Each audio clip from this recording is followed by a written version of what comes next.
They look up to some twit instead of looking up to Thomas Jefferson or looking up to Nikola Tesla or looking up to Magellan. I mean, kids, Magellan's a lot cooler than Justin Bieber. He circumnavigated with one ship the entire planet. He was killed by wild natives before they got back to Portugal. And when they got back, there was only like 11 people alive of the 200 and something crew, and the entire ship was rotting down to the waterline. That's destiny. That's will. That's striving. That's being a trailblazer, an explorer, going into space, mathematics, quantum mechanics, the secrets of the universe. It's all there. Life is fiery with its beauty, its incredible detail. Tuning into it. They want to shatter your mind talking about Justin Bieber. Birds flying high, you know how I feel.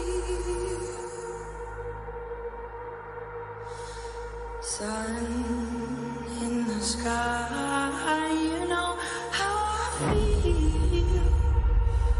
Breeze drifting on by, you know how I feel. It's a new dawn, it's a new day, it's a new life for me, yeah.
What is up, Hive? How is everybody doing?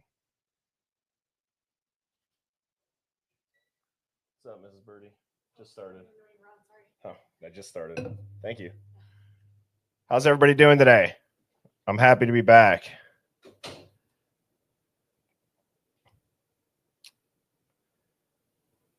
What is going on, Donna and Christina and Kent? Phoenix, I sent you the link for you to pop up if you're able to. What's up, Savannah? Brittany, we did have a good weekend away, yes. Hey, Leanne. Yeah, it was nice to get up north. I got our jet ski in the water. I showed up to get the jet ski summarized. I thought I could probably watch a YouTube video and do it myself, and quickly decided for some risk management that I would just take it somewhere quick. So that's what we did Friday night. Got it in the water Saturday. Beautiful weather out in the Midwest this weekend. So my shoulders are a little sunburned, but I think it feels good to get sunburned that first time in summer. What's up, Heaven Chapman? I caught one little bluegill. That's about it. Our dog likes to scare all the fish away. So what's up, Fifth Element? What's up, official? Cheers from LA. Nice. Love that. Absolutely love that.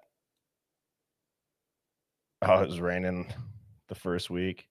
Oh, yeah. Midwest has got to represent.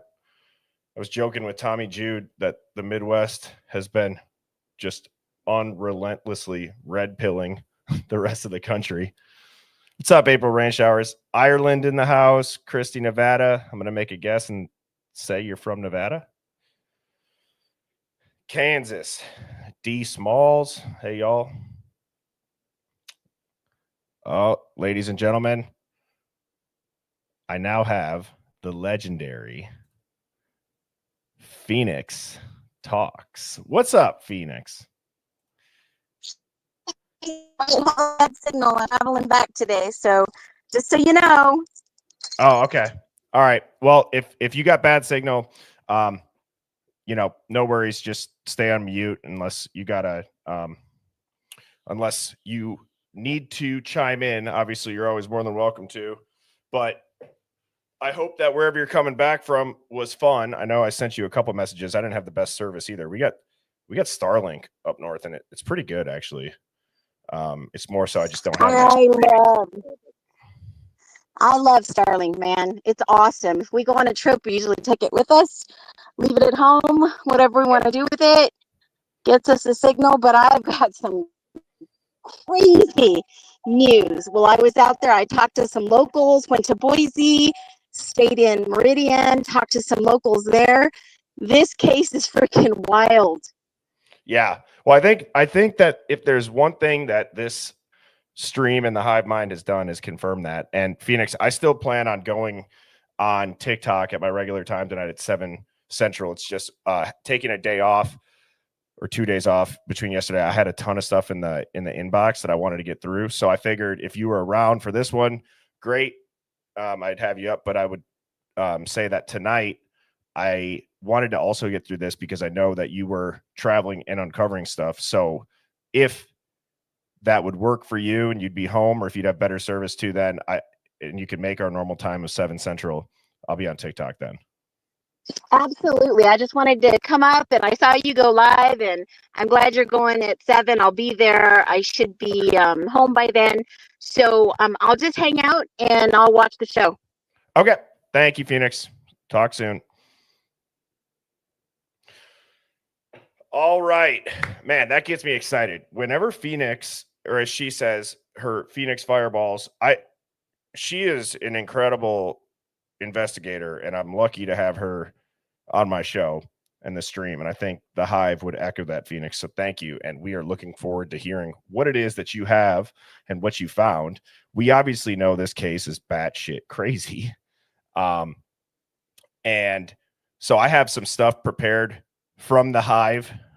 I got back into some service and there was 436 emails. So I know that I didn't find everything, but there is some really cool stuff that you guys have found. And whether or not it makes it on the stream, I truly try to read through all of them. I've actually, I guess you could say I've quote unquote hired Mrs. Birdie as my assistant. I'm not paying her yet, but she's helping me go through some of the YouTube comments and some of the Hive stuff. Obviously, I have it up here. She got birdiebombshell.com up and running. So if you guys want some Hive Mind or Narrative Warfare merch, we got the hoodies up right now. I have a note here to ask the Hive, because it sounds like bumper stickers or like window stickers for a car is one of the requests that people have had. And last stream, I'd asked if anybody had any ideas.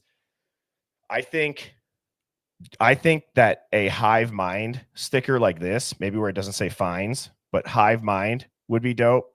And then I think for like a text one, somebody had said thinking different hits different.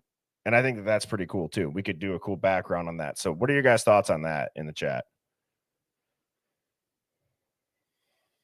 Tinfoil hat crew, that would be cool.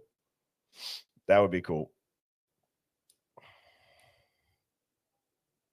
So, yeah, with that being said, let me know what you guys think about it.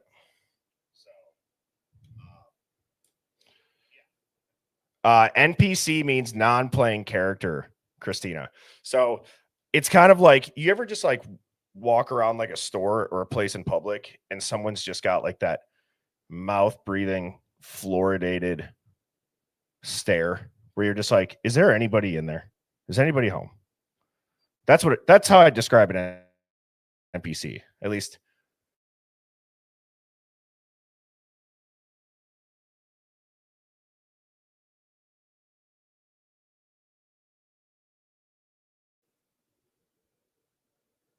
Oh, all right. I kind of lagged out there for a second. Should be back.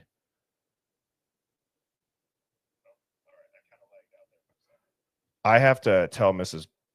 Birdie to turn the air off quick.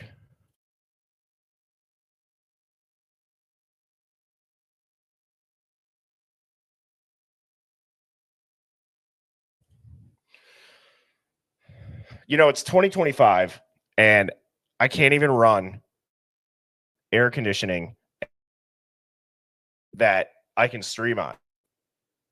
And we're supposed to believe that in 2001, multiple people made calls from airplanes and left crystal clear voice messages. You still can't do that today, but back then they did it and it was crystal clear. And I think everybody also introduces themselves to their mom when they leave a voicemail, right? That's not weird. But I don't want to go down that rabbit hole. You guys probably know what I'm talking about. If you know, you know. I digress. So, thank you all for tuning in today. I hope everyone's had a great weekend. Today is Sunday, June 1st, 2025, and we are going to dive into the Hive Mind finds. Actually, last night when I did have service, I was scrolling YouTube and I came across Outcast. And I'm like, that's me. Like I'm on his stream right now. I'm like, what's going on? He was showing the ritual TikToks. And so I popped up there and I quick created a playlist on TikTok so you could easily show it on a stream. It was pretty funny. So anyways, all right, let's get into it. Now, this here is, I've done a breakdown. This is kind of on the WITSEC angle. Now, we've all talked about how weird it is. When do you ever see local law enforcement moving homicide victims' stuff out of their house? And I think there's a liability to it. I think there's legal reasons. And also, it's just weird. It doesn't happen. If you've ever actually been in a situation, hopefully most people haven't, but if you've ever been in that situation, like most of the times, the families are responsible for the cleanup and hiring a company to come and do it. So this is one thing that I thought was odd because not only were the victims' names on these North American relocation services boxes, but so were the surviving roommates. I had a screenshot where it said Beth on the side. This is from the Hive Mind find in my inbox. So here is a photo, right? It's right by the police station, City North American. Okay. I was trying to find dates on this. They're permanently closed now. And I find it odd that I believe the date that they moved everybody out was like December 7th. I want to say that it shut down the next day, chat. It's not confirmed. I couldn't confirm that. I dug on it, but that's what in the email they said. How weird is it that this is the service that was used? It was set up in Moscow, Idaho on Main Street. It's now permanently closed. And the person that sent me this had said that they believe that if they moved out on the 7th, it was shut down like within the next day or on the 10th, something like that, which is weird. So this is why I wanted to show this, because I think everybody in here can logically bridge build where I'm going with this. So like I said, we looked up North American Relocation Services parent company. It's Serva. They hold a Schedule 48, which allows them to move law enforcement assets and other federal personnel. They are based out of Fort Wayne, Indiana. Do you know who else is based out of Fort Wayne, Indiana? The Marshals. And here's their address.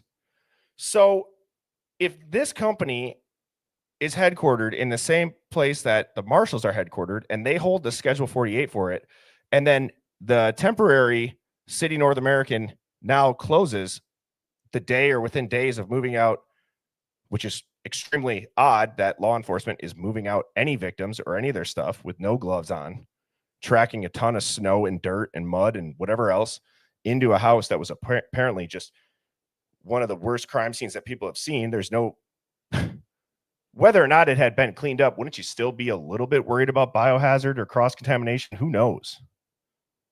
So I don't believe that that's a coincidence. That is like, in my opinion, This type of hive mind find is about as good as it gets because it took what we caught live on stream and now it solidifies it.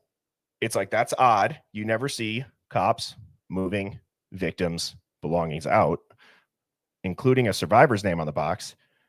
Where it was located in Moscow closes down shortly after. And where is it headquartered?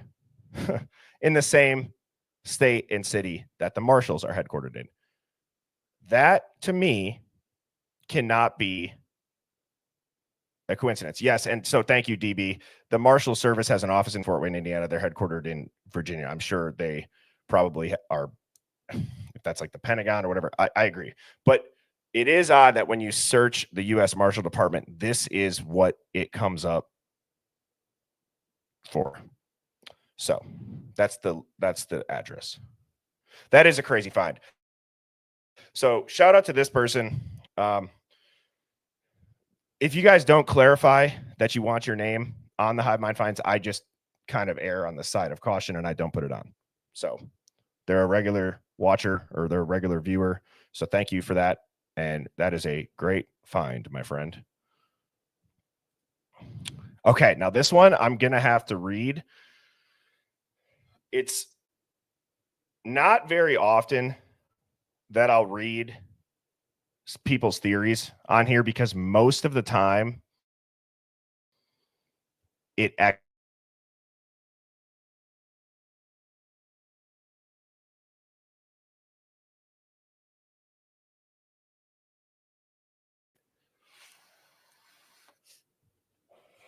lost the internet again. I should be back.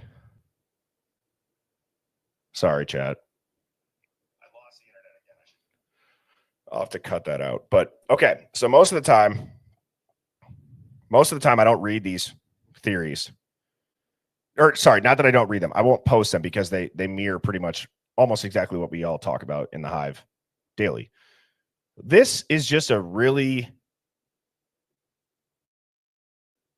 thought out that is interesting. So I'm going to read this. I don't want to go around with the screen too much, so I'm actually going to kind of like lean in and just do my best to read it. But here's what it says.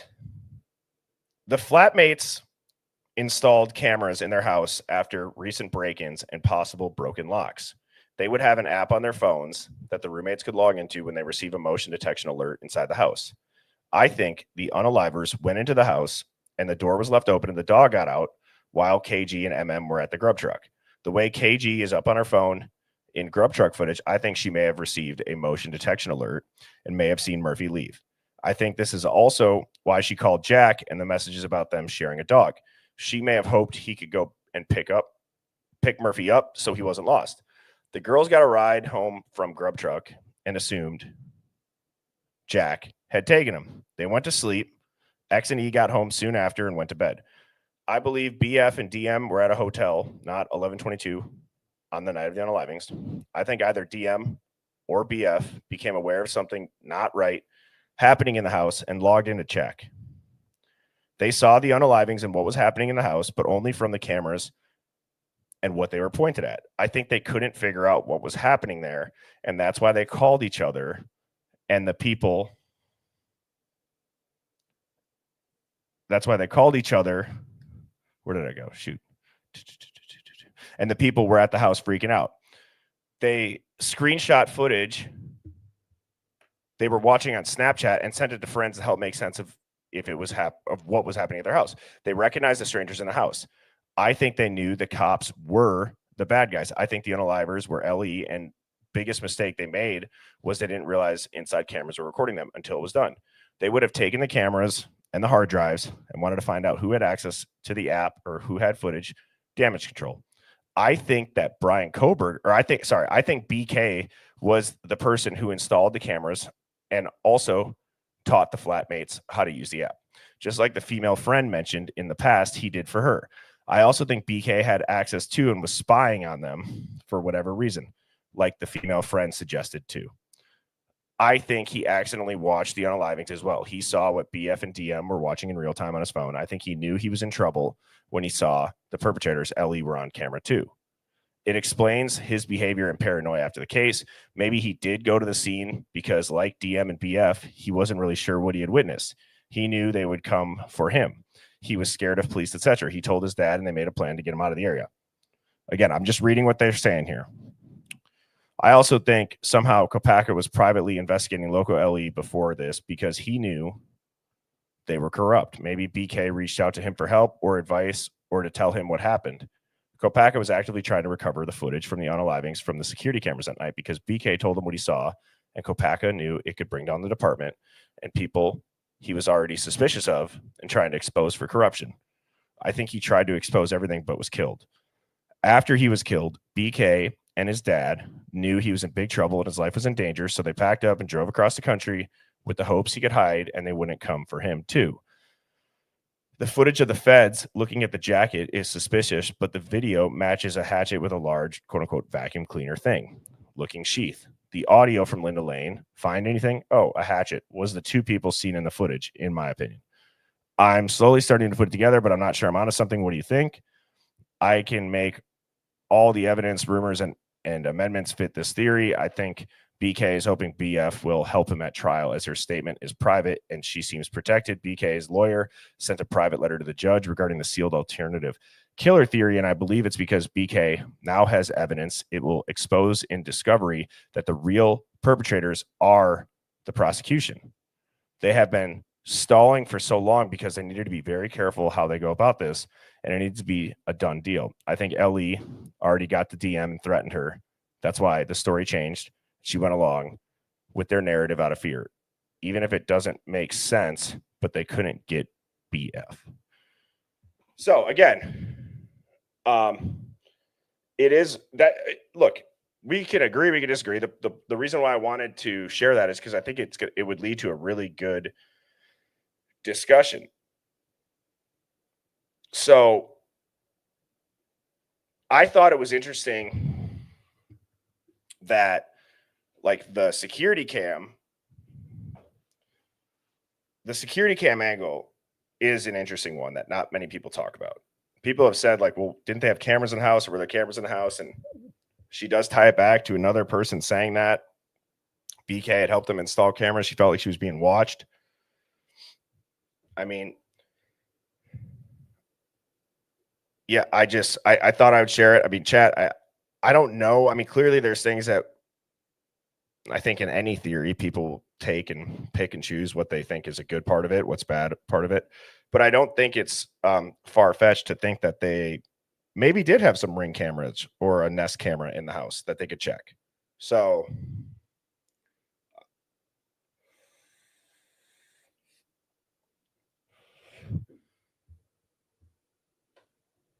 yeah, so one thing is for sure, and in my mind, I just have a very, very hard time believing that DM and BF were at the house. That's like one thing that I'm like almost absolutely positive about.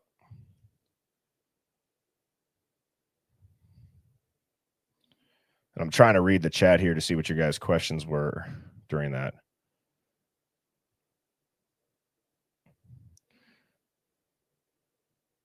Now, this theory continued on a little bit more, and it actually is a video that this now is a different, it's kind of a combo of the theory, but you'll notice actually this creator, he says he doesn't want to talk about creators' names or whatever. He wasn't saying anything bad or malicious from my perspective on it, but he was like, there's a creator, he's like, bombshells, which is obviously, I'm assuming, referring to us in the Hive, but very interesting. And I'm going to give a little preamble to this. Do you guys remember the interview where Steve G was talking about, like, Kaylee could be facing charges and all this stuff? Like, he was almost talking like she was still alive and there'd be like a court case on her. I'm going to let this play, but about halfway into the video, you'll notice how this theory of DM and BF not being there and then coming back to what I just saw in the chat, somebody had mentioned the scene was staged or cleaned up. this theory is a very interesting take on the things that we heard in the 911 call. So I will go ahead and play this, and I will. Well, hello there, you beautiful, beautiful, amazing, wonderful people. I hope you're all well on this thirsty Thursday. You're looking amazing, I must add. And this is video 2 of 2, and this is a little bit of something a little bit different, because look, if I have to put up with this, you guys have to put up with it. Because I'll tell you what, well, I don't know. Look, I'll play fair and say, look, there's people in the background of the Idaho 4 case, and they're sleuthing, baby. They're sleuthing, and they are digging deep. They are digging deep into the belly of the beast. Now, there are certain rabbit holes that I'm not looking to fall down, because the fear is that you'll just never, ever get out. So, look, it is what it is. But I will receive emails on the daily. I don't know how I even got to be part of it, but I'm part of email threads and people coming out and giving information and speaking and having backwards and forwards. And I'm going to share one of those with you. Now, I'm not going to put it on the screen, because there are some names that because there's content creators in this. Some of the ones that you know and love are all part of this, and I don't want to throw them under the bus. So I'm going to read through just one of the latest ones that I've got, just so you can see what's happening in the Idaho 4 case. Now, with respect, before I go ahead, what's my position in the Idaho 4 case? That is that I, at this moment in time, do not believe that Brian Koberg has been proven guilty beyond a reasonable doubt. Absolutely not. So with that being said, I'm willing to give him the benefit of the doubt, and I need to see a lot more to prove his guilt. Also, as discussed in the video that I did earlier, which was a bit of a discussion between myself and Eddie, as per court documentation, the PCA, and numerous things, that would seem to suggest that Brian Koberger was not found to be at the property where the crime took place when the crime took place. That's their own verbiage. Now, I know what some people are going to say is that you're reading it wrong.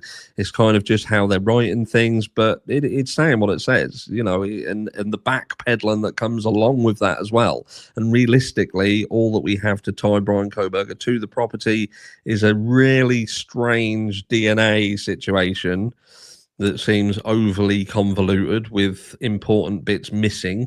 And we have an image that could pass as a 2015 Elantra, but it could also pass as various different other cars. And for the purpose of this video, I'm not even going to mention the fact that it could, in fact, be green, because this video is going to get complicated enough as it is.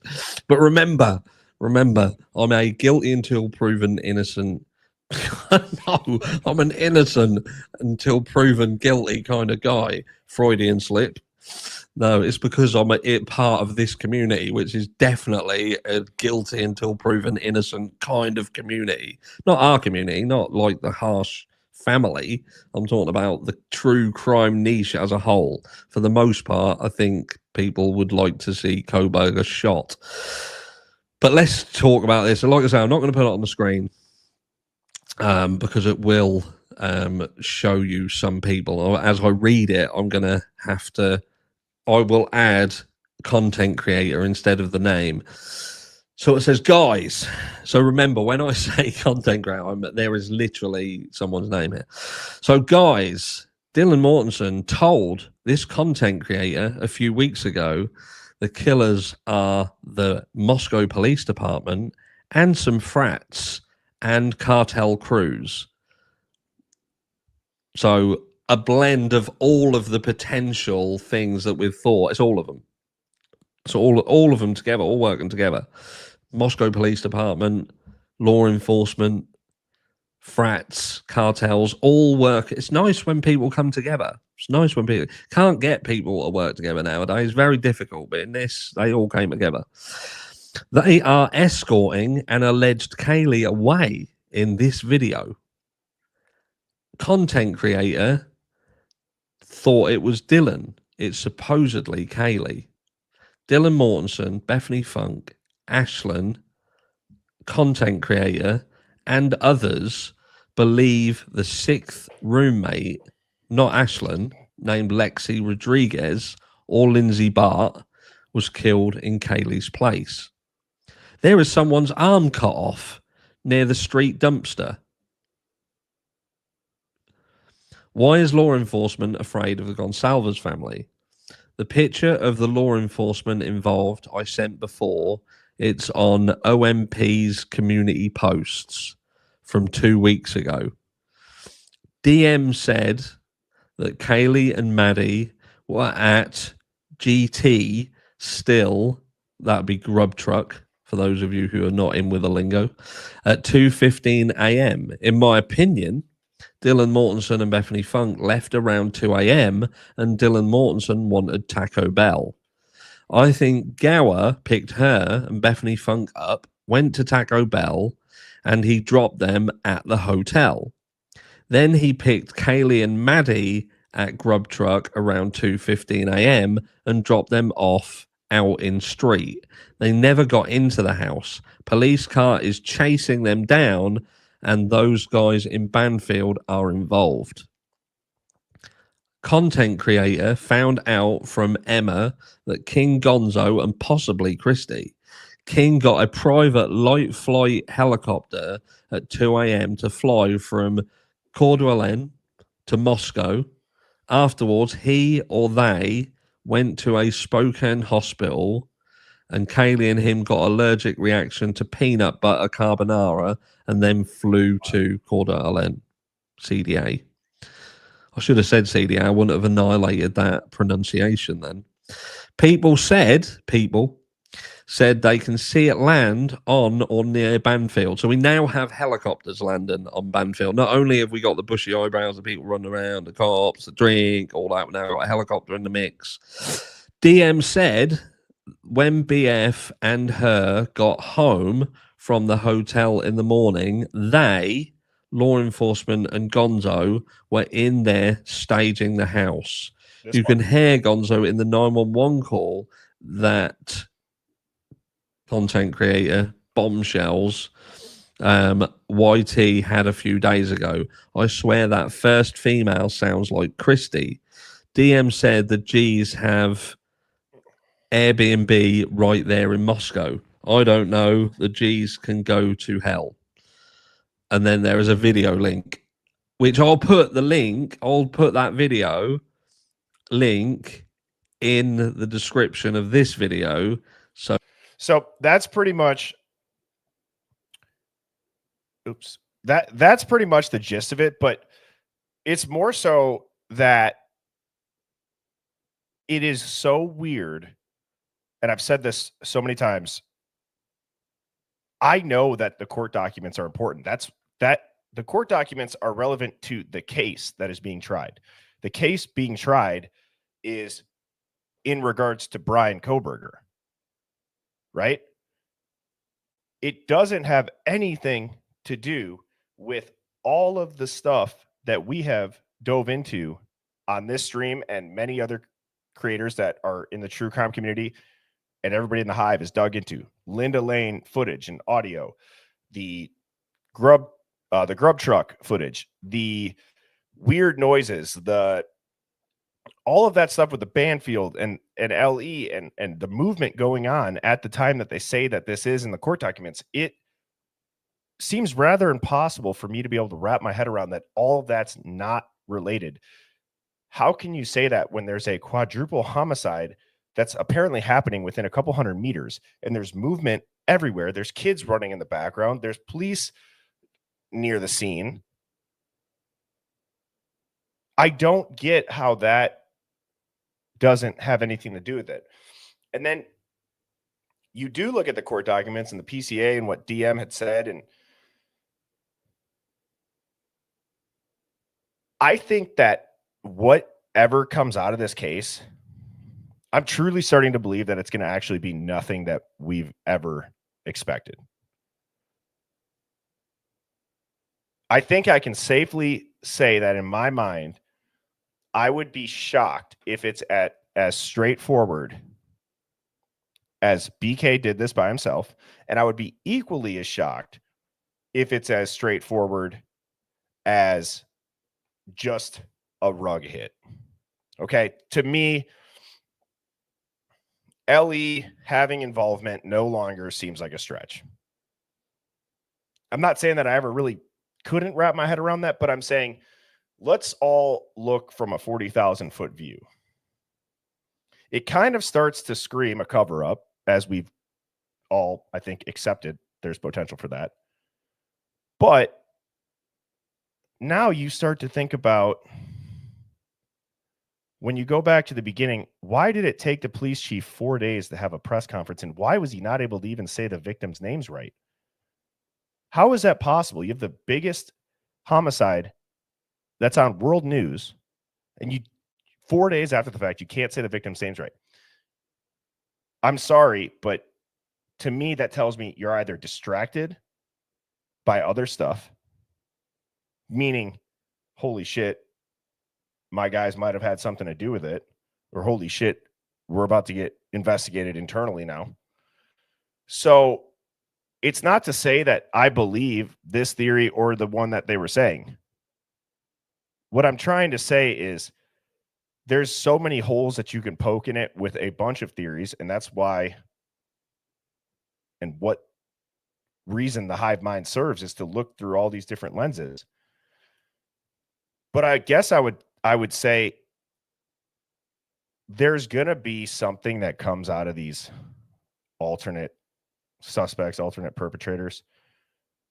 And I would just be so curious to see who it's going to be, because I also think it's just as equally concerning if it is college kids, right? Doesn't that concern anybody else?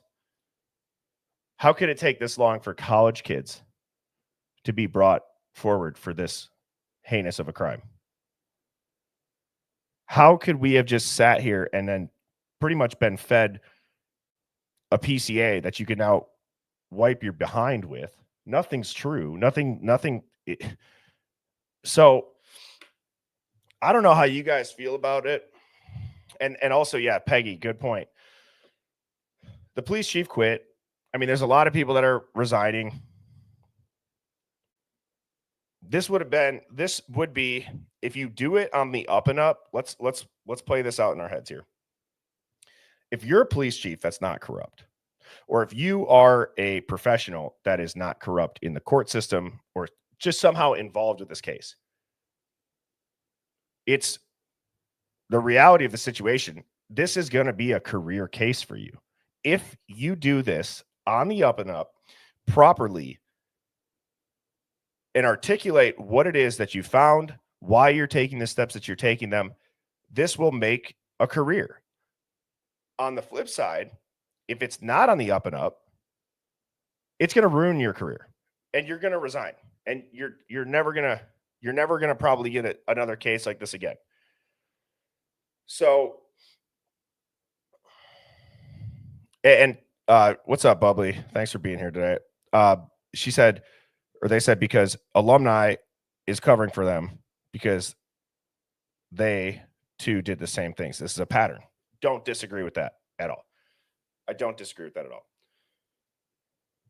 So then I think it would be harder. How can I say this? If I posted a video about if you had to explain the Idaho 4 case to an alien that knew nothing about it, and you explained it, and then you explained why they think it's Brian Koberger and all of the evidence and all the other players, it would be really easy. It kind of makes it sound in like not a comical way, because this obviously isn't funny, but sometimes like you can express fact about touchy subjects kind of through comedy. I think we've all seen that happen with other events in the recent years. But I just think that if you had to explain this case to somebody that didn't know anything about it, most people, if you got anything other than the mainstream narrative, their initial judgment of it would be, yeah, that doesn't make sense. So, and Judge retired. D Smalls, good. Yep, thank you. So, it's kind of like, if you had to explain to an alien, how did Kim Kardashian get famous? That, I feel like I've heard this before somewhere. I don't remember where, but it's like, okay, so there was this guy, he was really good at football. Well, what's football? Well, it's where you have 11 people, you have 11 grown men. You got a pigskin. People cheer for this team, but not that team. And when they cross this line, it's worth points. And if you're really good at it, you have power and influence, and you can get away with killing somebody. And then your daughter ends up meeting a rapper. It could just, I'm not even going to go down there. You guys get the point that I'm saying. It's one of those things where it's like when you explain it, it sounds weird because there's shadiness to it. Moving on. I thought that was a good segue into the Banfield. And I have not viewed this yet. This is from Outcast. Go give Outcast, show him some love. He's been grinding on the audio. I got to get him on. We were talking last night. I got to email him. I've been slacking getting back to him on that with the 911 audio. But if you're seeing this, dude, I will pick a night this week or next, and we will do a deep dive on the audio. I saw somebody asking for my email. It's birdie.bombshell00@gmail.com. I'm going to type it into the chat right now.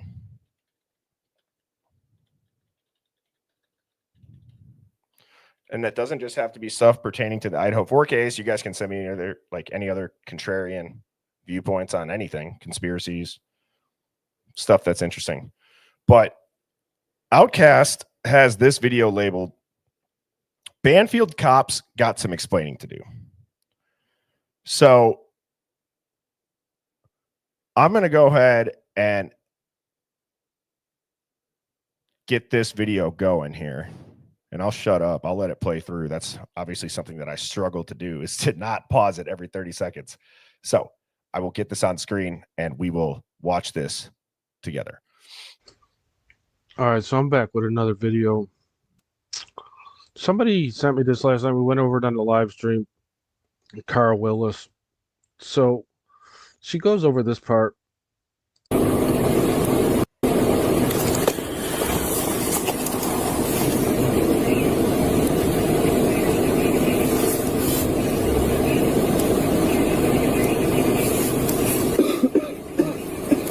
Sorry, guys, almost done.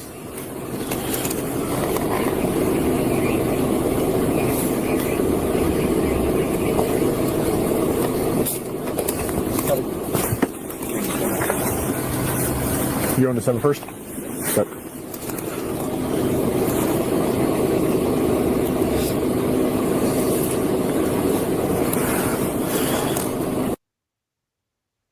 Okay, so she plays that, and then she does some noise reduction shit, which I don't believe any of it's being said, but that's just me, because noise reduction will just make it sound like something that's not, right?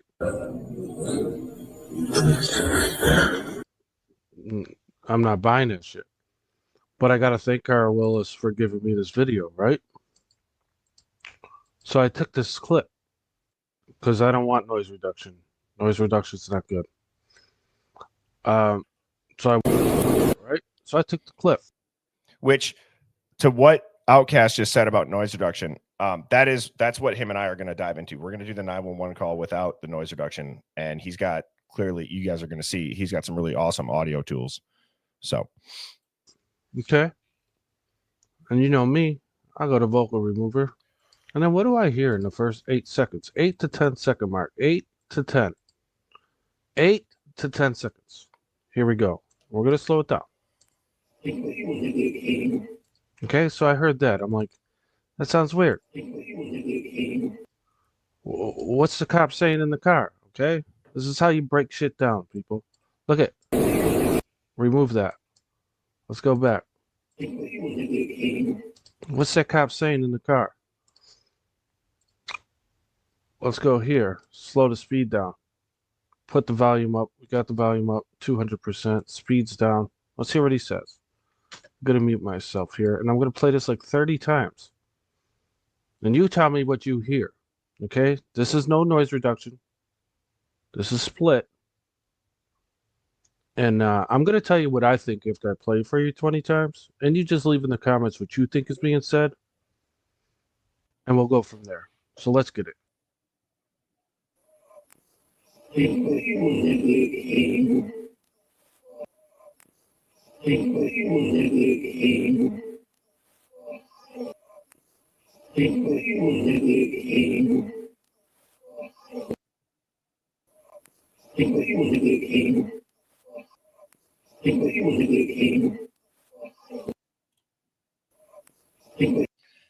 I hear meet me over at King.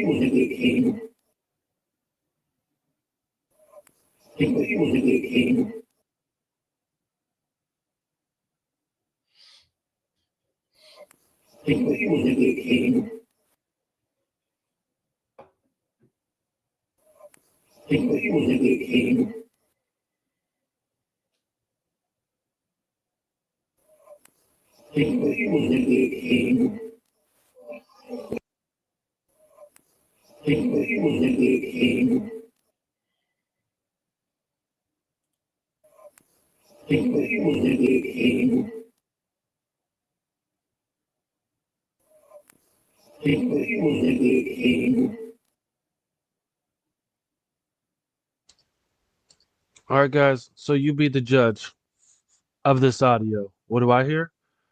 Dude, what do you want me to do with the K-bar? Whoa, what? Can I be wrong? 1,000. I didn't hear that at all. What? All right. Well, let's not I'm not trying to come at you there, Outcast. I hadn't watched this video. I didn't hear that at all, but I'll go back. I'll listen to it. So what do you want me to do with the K-bar? And I'm going to tell you what I think after I play for you 20 times. And you just leave in the comments what you think is being said. And we'll go from there. So let's get it.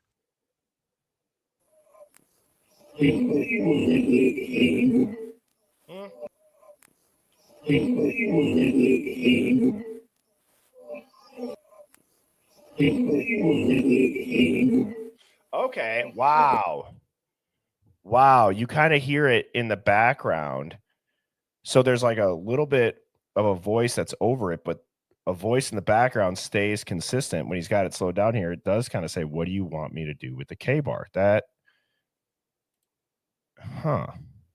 So let's get it.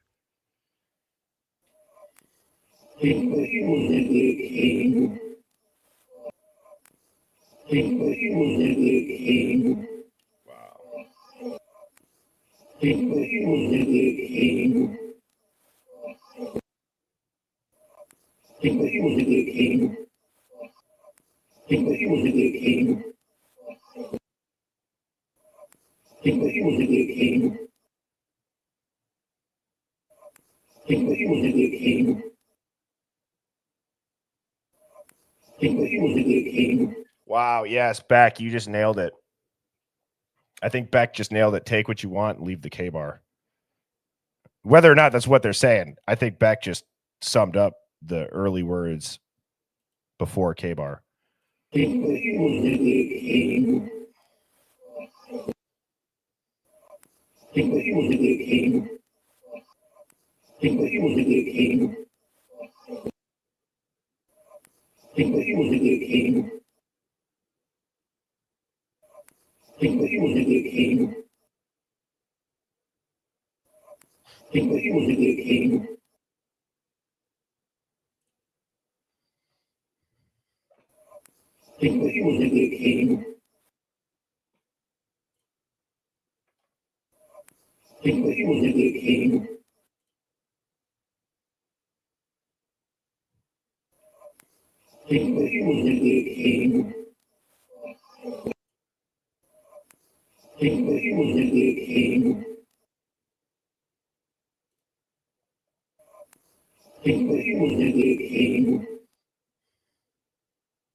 All right, guys. So you be the judge of this audio, what do I hear? Dude, what do you want me to do with the K-bar? Can I be wrong? 1000% I could be wrong. You guys know. I always tell you I could be wrong. I'm going to play it a few more times for you guys and understand where this audio comes from. It comes from the cops in the car, fucking Rosie's outside the car. You won't hear it with regular audio, okay? It just happened to be a white noisy night.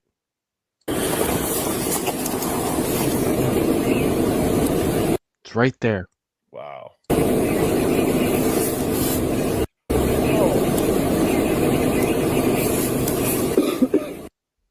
Okay? We'll play it one more time.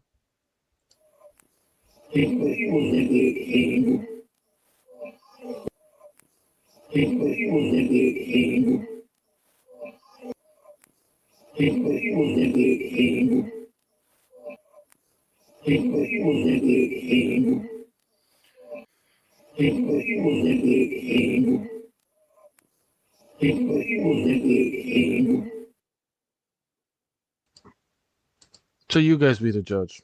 You can play it over and over again. What do I think's being said? Dude, what do you want me to do with the K-bar? So, man, that's one of these things where and I think everybody's seen the comments where it's like, oh yeah, because you guys know better than the FBI does. It's like, no, we're not saying that, but we're also saying, like, do you think that they're looking into absolutely everything? I've always said this, like, I swear to God, Netflix times true crime docs that almost just need more eyes on it to catch things. Like, I think their release dates are always timed so perfectly with a case that is like right on the edge, or like it's about to be reinvestigated, or like a trial is coming up. And it is true, like fresh eyes on the case and millions of people diving into it. At the end of the day, I would take a hive mind over a handful of FBI agents that have been staring at the same stuff and maybe are at a dead end. It's nothing against law enforcement. I just think that it is something that is like a real factor, is fresh eyes, right? Or you need fresh eyes sometimes. I couldn't find this video and get it loaded up prior to hopping on the stream here. Does anybody know what interview Steve had talked about Kaylee and facing a court case for like 20 years or something?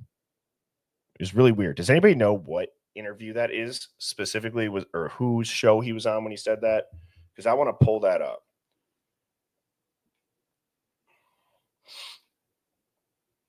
Yeah, you tell him, Christina. If you guys aren't subscribed, please do. This channel is only a month old. I had to get a new channel, so I would appreciate it. I go live at 7 Central, either here or on TikTok. 7 Central weeknights. Florida man says, my fat ass here is take what you want, but leave the candy bar. I don't know why, but like also the username makes that funnier too. It's hilarious.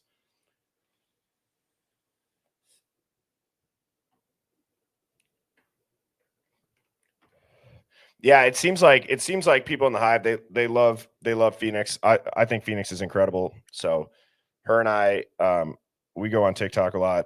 She's traveling back right now, so she says that I have the Birdie bombshells and she's got the Phoenix fireballs, and she's gonna be, if I know Phoenix and if we all know Phoenix, if she says she's got something, she definitely does. So not to put pressure on it, but I can tell just in the tone of her voice, she's not playing around with what she's about to drop tonight.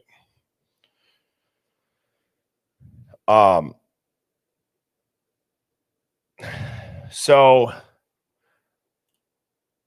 thank you, Gianna. Did anybody, some people said drunk turkey. What's up, Katie? Thank you for joining. I don't want to just be searching around a bunch. If I could have some sort of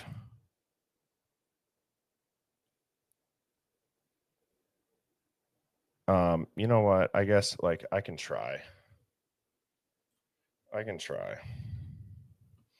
So let's just see. Steve G mentions Kaylee court case. Is this it?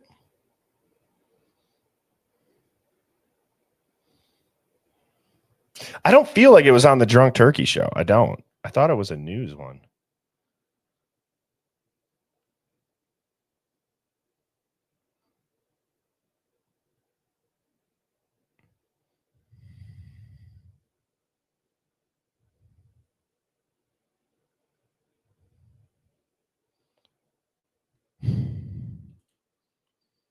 Let's just look this up separately. All right.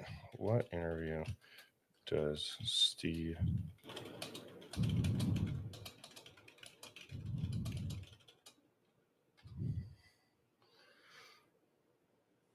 Yeah, Gianna Phoenix is going to be on the show tonight, 7 Central. That'll be over on TikTok. All right, I'm just going to start clicking on some of these things. Problem solved.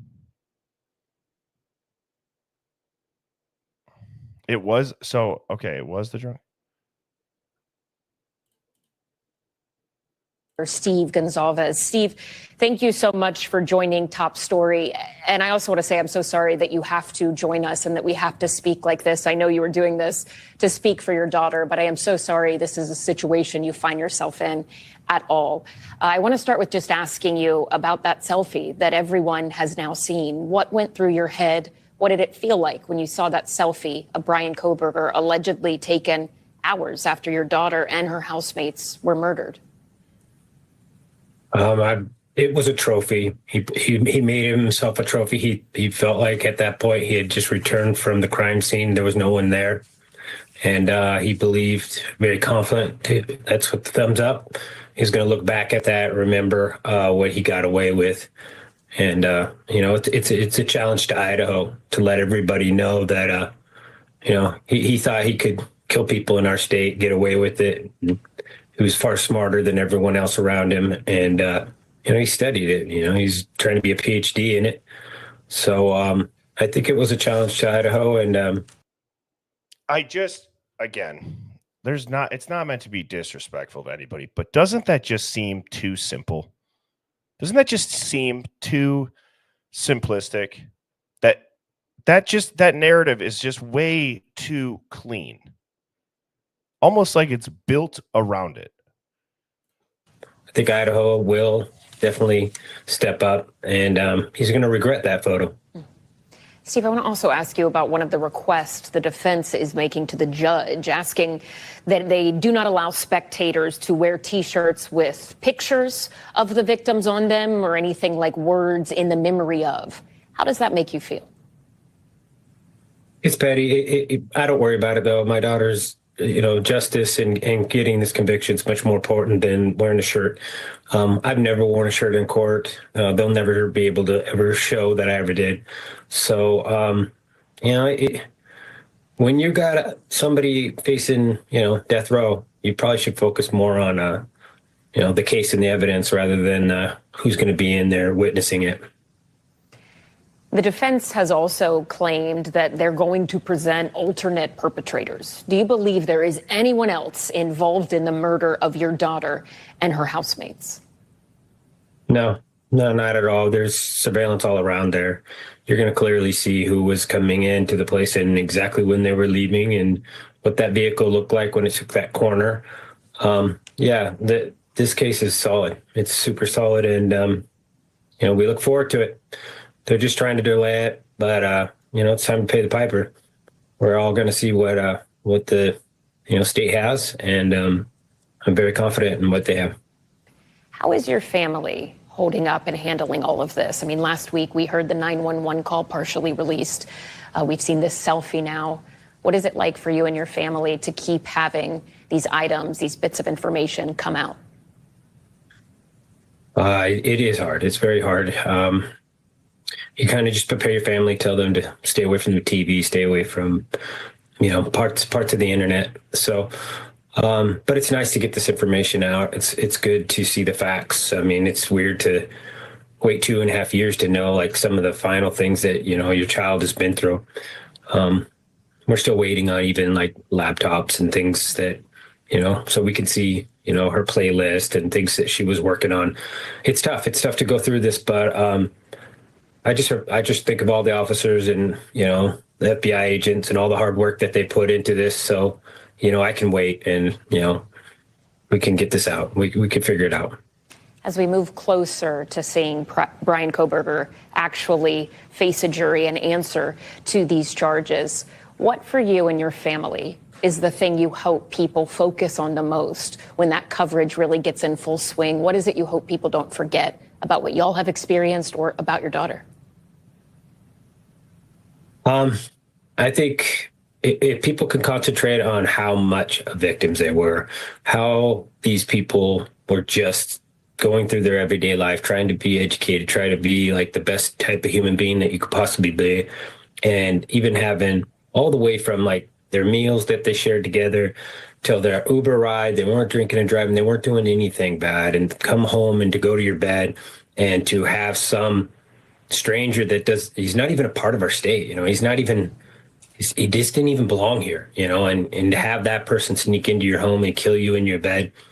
If there wasn't ever a moment for people to rally together and say, it's time to take this to the full closure and have a message that's out there so we can kind of point to say, you know, we put our foot down right here. And, you know, when we have these school shooters and people that do these mass murders, maybe we have to start, you know, putting our foot down and taking it to the darkest part, you know, all the way till we finalize these people.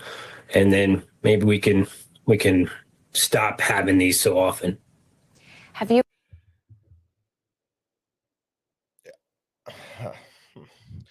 It just doesn't seem, again, this is 2 months ago. It just doesn't seem like a father. And I'm sorry, because I get it. If this is real, then I look like the a-hole. And if everything happened the way that it did, okay, I get it. There's a risk, but it's also freedom of speech. And it's my opinion. It just doesn't seem like a father whose daughter was unalived with a Supreme Court capital case coming up. My sense is whatever it is, like just human interaction, it just doesn't feel normal. It doesn't feel natural. It doesn't feel like anything other than inflammatory comments. You've been able to speak to any of the other families, Ethan's family, Zaina's or Maddie's? Yeah, I've spoken to all the families, some more than others, but yeah, I mean, Karen will call. She'll call us in the middle of the night, you know. So we know if you're struggling, you're having a hard day, that you picked up that phone and you spend some time talking to somebody. Mm-hmm. And I love talking about Maddie all the time, so it's it's pretty easy for us to do. Are you and the other families you picked up that phone and you spent some time talking to somebody. Mm-hmm. And I love talking about Maddie all the time, so it's pretty easy for us to do. Are you and the other families confident right now that prosecutors have what they need to get a conviction here? Yeah. They broke that down early on, and they basically outlined a couple different scenarios. And one of those was, you know, hopefully this person comes out and says that he was framed. Was ideal, because that basically just means there's so much evidence. And one of those was, you know, hopefully this person comes out and says that he was framed.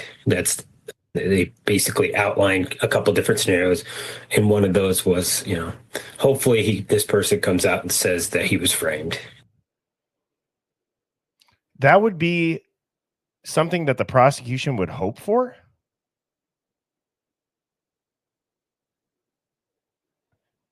That doesn't seem like, why would the prosecution say that that's what they want them to say?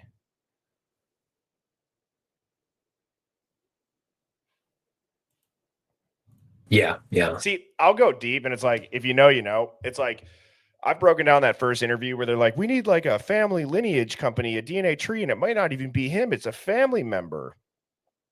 You know, we can link it to these people and the digital footprints. Like this to me feels like a narrative plan. This detail. They broke that down early on, and they basically outlined a couple different scenarios.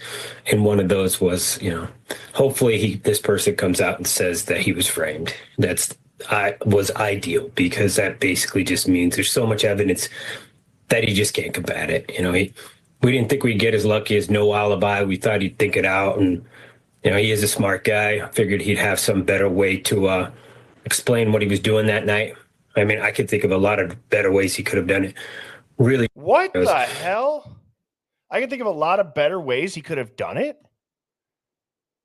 And one of those was, hopefully this person comes out and says that he was framed. Was ideal, because that basically just means there's so much evidence that he just can't combat it. We didn't think we'd get as lucky as no alibi. We thought he'd think it out, and he is a smart guy. I figured he'd have some better way to explain what he was doing that night. I mean, I could think of a lot of better ways he could have done it. Really tricky stuff, but he didn't. And luckily, the case is going to be, it's going to be handled, and we'll get the eventual. We'll never get our kids back. I take that over any of this, but this is the best that we can make of the situation that we're in. Steve Gonzalez, thank you so much for joining us, and I promise. Well, that clearly wasn't the one that I was thinking of, but and people say the drunk turkey one. I don't think it was that, though. People said Good Morning America.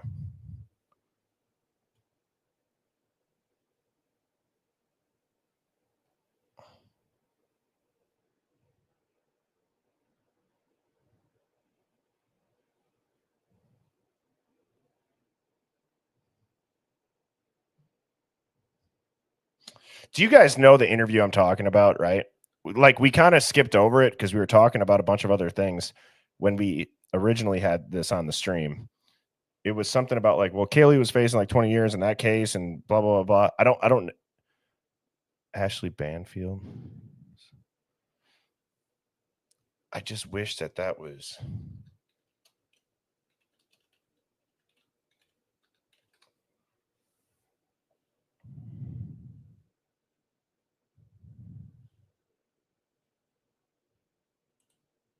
This was 3 weeks ago.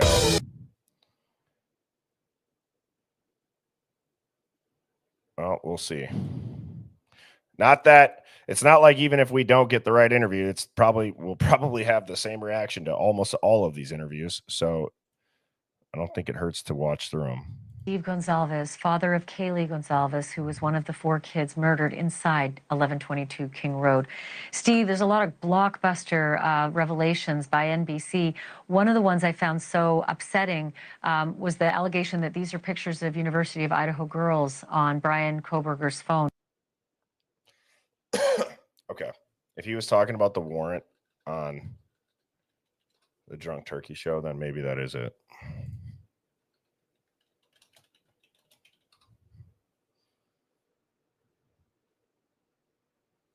I wonder if he's got it. Special ending, but this is real life, people, and they got the right person. And there was a time where I was trying to be very open about who it was, but they laid it out in a way that still hasn't came out. There's stuff that is going to literally blow people's mind. Like this jury is going to be like the first one, an hour and a half, and go get him. Indict him. He's done. Oh, yeah. So yeah, people who think that these guys are going to be like sitting for hours stressing out on what argument Ann had. Ann is so desperate right now. It's a joke. She's so desperate that she's using the work that me and my family put together to get all those clues. We did those interviews so all these people would call, and if you see something, say something, and that led to a massive amount of tips. And now she's going through all those, she's going through all that stuff, trying to find out somebody that can fit the profile of somebody she can say is an alternative suspect. But, thank God Idaho has rules.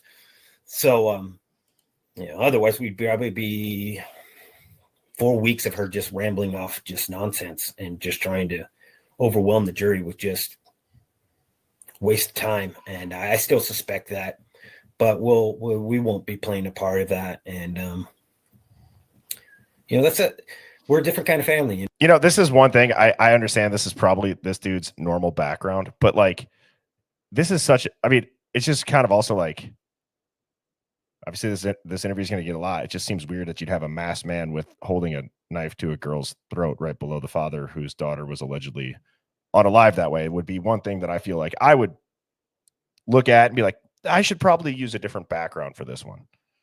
You know, she can say something in court and then I'll get out of that courtroom and I'll rebut it. Mm-hmm. So I'm not here to help her have an easier case. Once that jury's secured in that room, there's nothing I can say on the camera that could ever reach to them.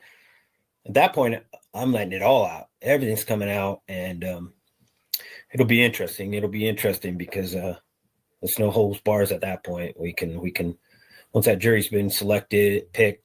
So somebody said go to minute 27. Thank you. Okay, Lucky.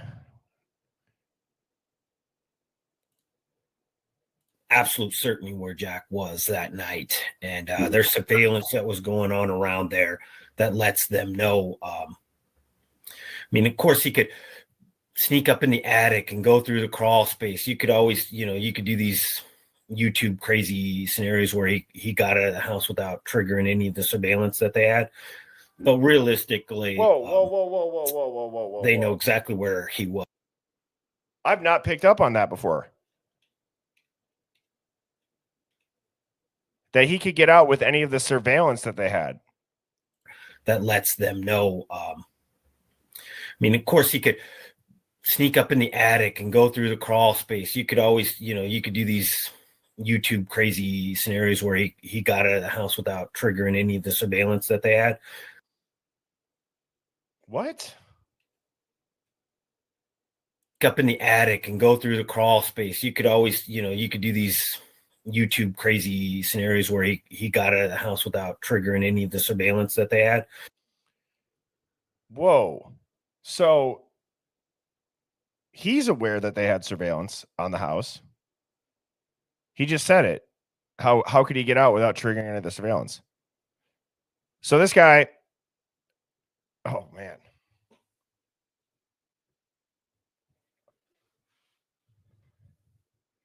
So in the other interview, he said there's a lot better ways for him that he could have done it. He's hoping that they say that they're framing him.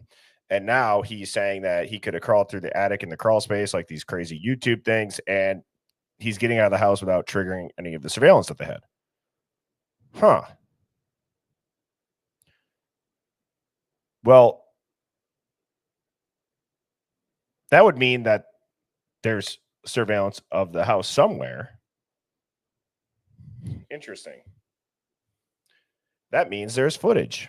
Exactly. Oh, and thank you to the fifth element. I've been saying this. That's not civilian talk. That's Fed talk.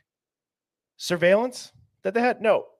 You would say security camera. You would say ring camera. You would say Nest camera.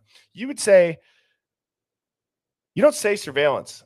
I've said that. He talks in, timeline inconsistencies. He talks in Fed language, if that makes sense.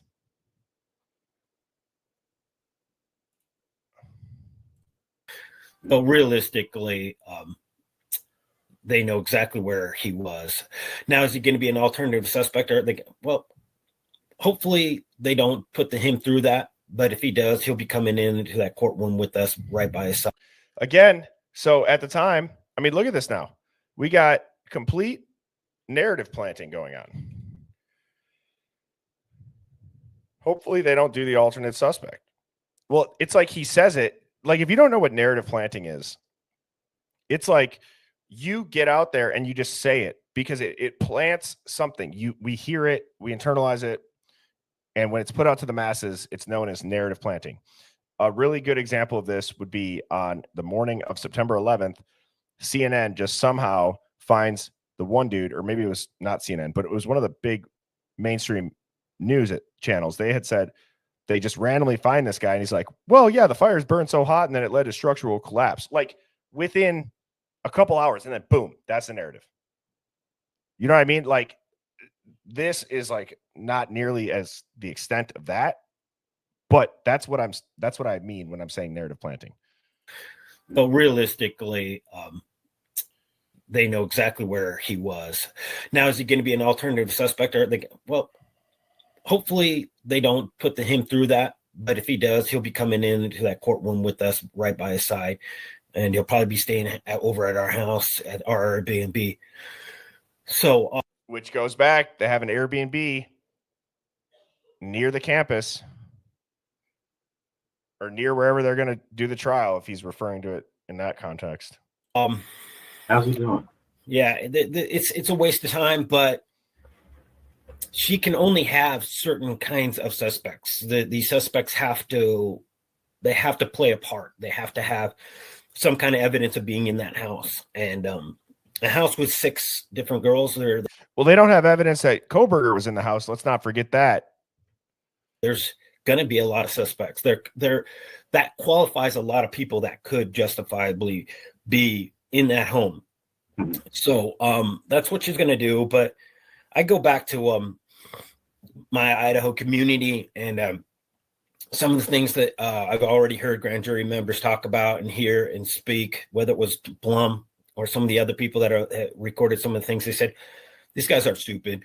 These women aren't stupid. They know a suspect when they see one. I remember one of the greatest questions that one of them asked was, I think they said they asked the judge to verify if he ever had a fishing or a hunting license.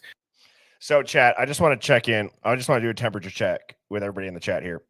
I'm hoping the audio is coming through good. The volume's good for you guys.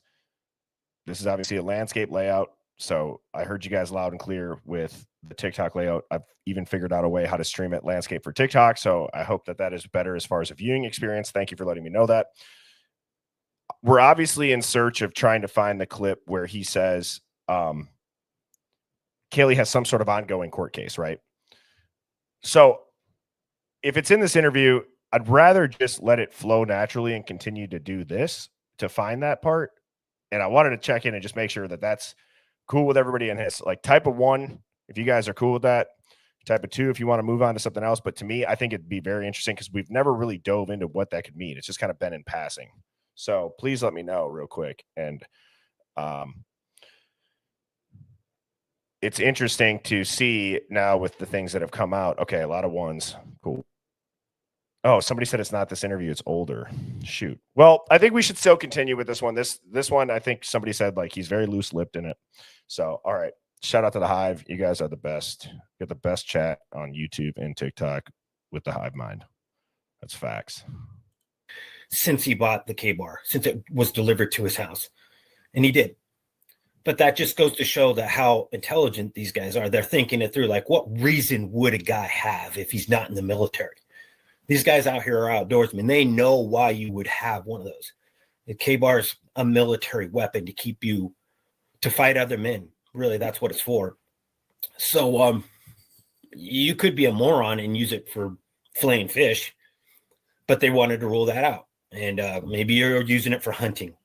You don't really know too much about hunting and the type of knives that most hunters use.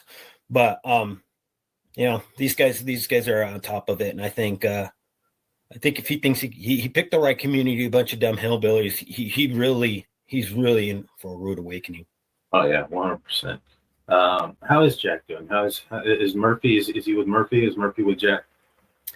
Yeah, they go camping. They do a lot of outdoor stuff. From what he said to us, we're hoping to do some fishing trips out here. We go into Montana. There's some lakes out that are pretty remote with some huge big old rainbow trout. So, nice. Yeah, we'll plan something. We'll do something with him this summer. And every year he's out there doing something in the mountains out on these. We call them logging roads. They're just dirt roads that take you out in the middle of nowhere and you can get away from it. I know he's going to be very stressed out. He's a very quiet kid. I mean, if you could look at somebody who would be like seems like, too, we got a lot of new people in this chat. Thank you guys for tuning in. I go live every weeknight, 7 p.m. Central, between either here or TikTok. However, I do upload the full streams to this channel. So if you're not subscribed, please do. Like I was saying, that this channel is only a month old. I had to get a brand new profile when I started uploading all these. So if you were subscribed to the old channel, that one doesn't ever get uploaded to. So this is the channel that you're going to want to tune into. Least temperament to ever pull a crime like this off, it would be Jack. I mean, Jack is, I mean, Kaylee, they've been dating for 8 years, I think. And she said he had never even raised his voice to her. He had never, ever insulted her in any fashion. They'd broken up for a while and she went out with another guy and he was so rude to her. And she's, I want to talk about the comment that I just have on screen, because if it's true that Kaylee did have a reaction to the peanut butter carbonara, however you say the dish that she got from the grub truck, that would be interesting. That would be interesting.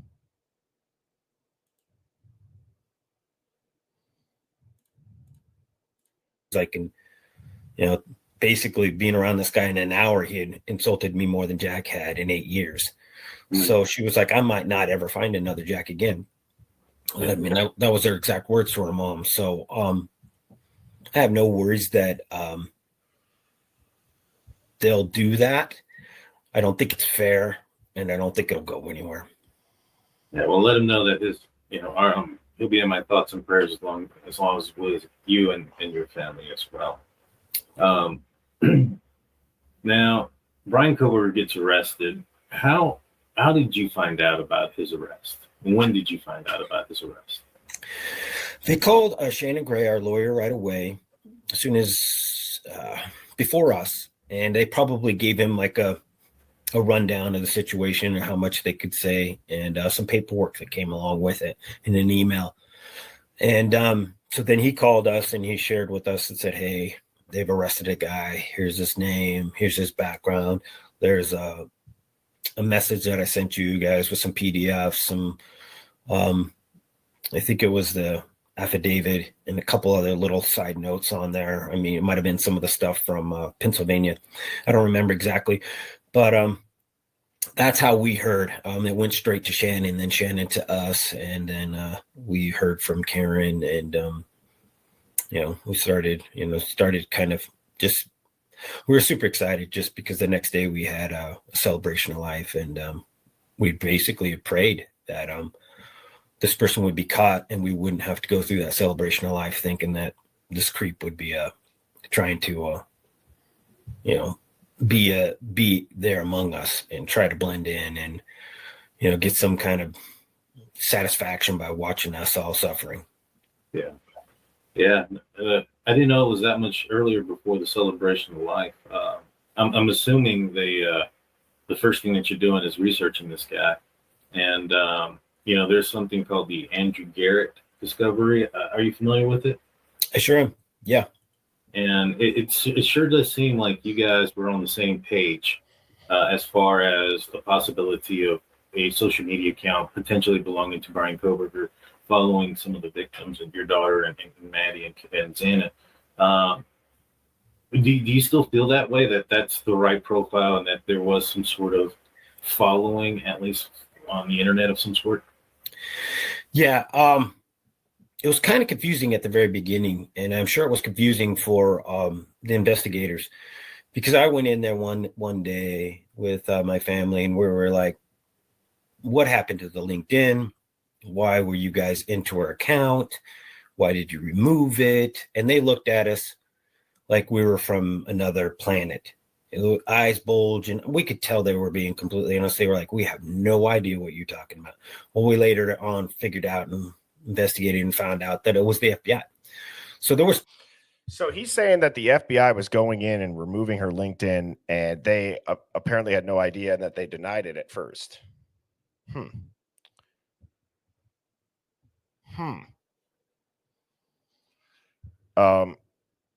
Sorry, I just saw somebody say Ann Taylor is in your live impersonating this. Why are you allowing this? Well, for better or worse, I don't have mods because I try to keep this kind of like as a self-policing chat. So Ann Taylor, we know you're not the real Ann Taylor.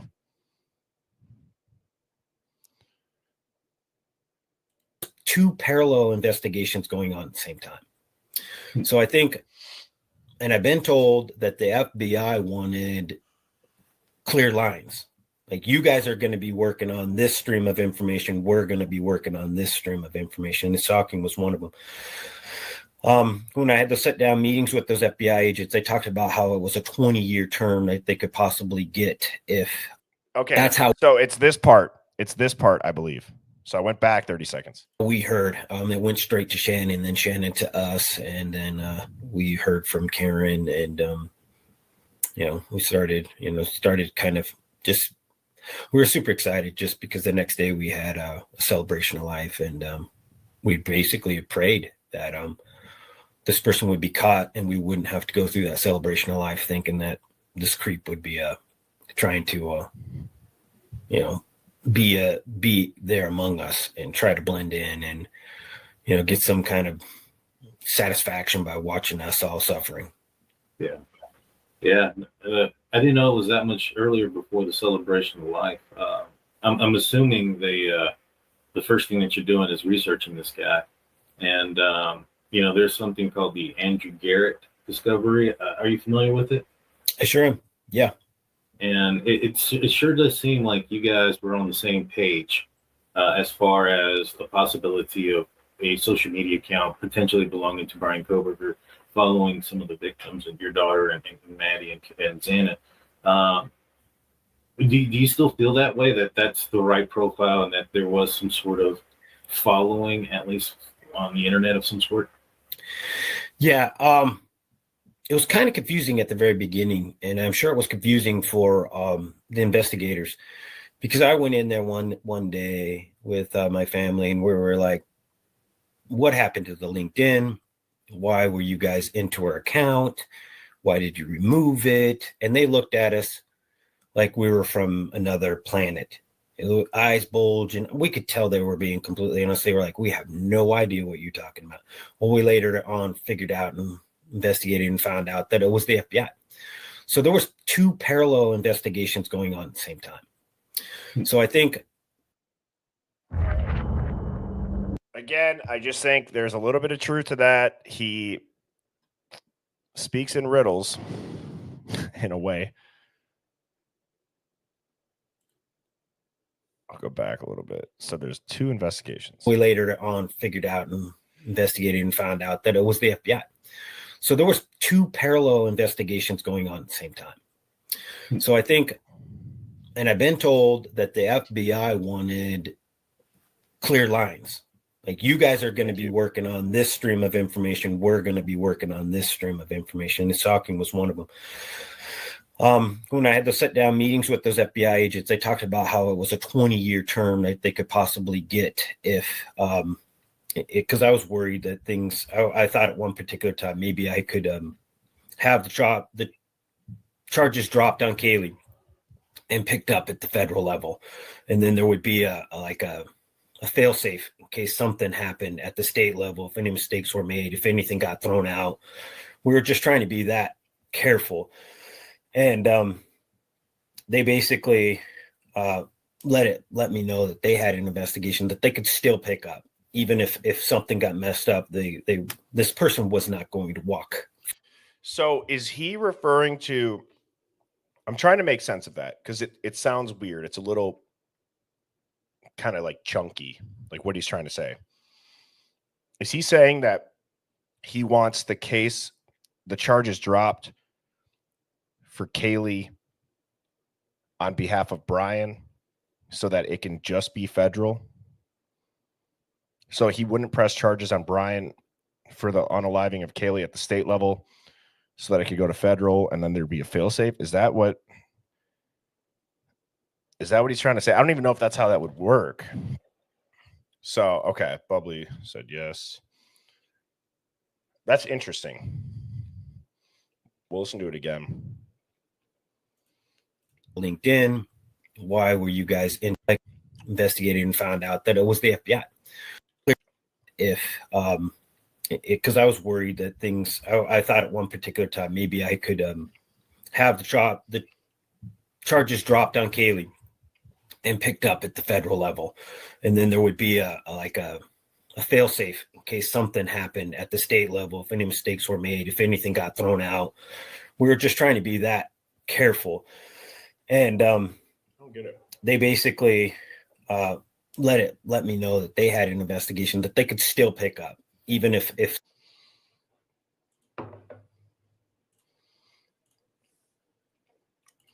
I want you to explain in layman's terms why someone who had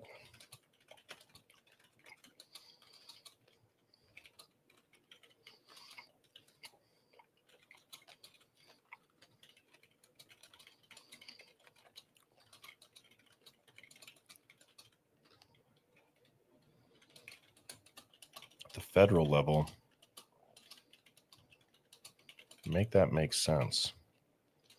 What would the reasoning for this be? Give yourself a prompt to become a legal expert. Interesting.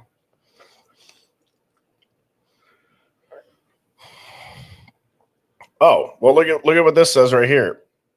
It says, let's break this down in plain, no BS terms. First off, can a parent even drop charges for their unalived child? No, criminal charges are filed by the state or feds, not the family. So Steve wouldn't literally be dropping charges, but he could influence things behind the scenes, especially if he's got dirt, doubts, or connections.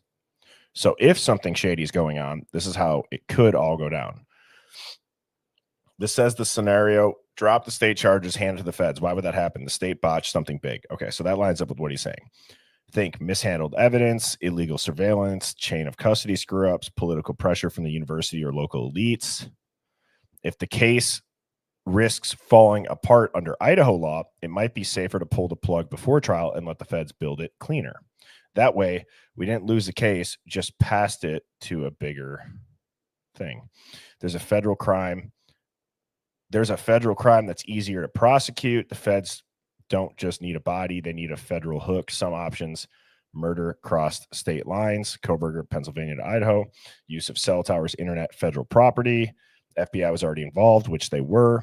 So now they say, let's charge him with interstate stalking, murder, or civil rights violations, or even domestic terrorism. If there's an agenda behind it, they got a cleaner case, a tighter courtroom, and a lot more power.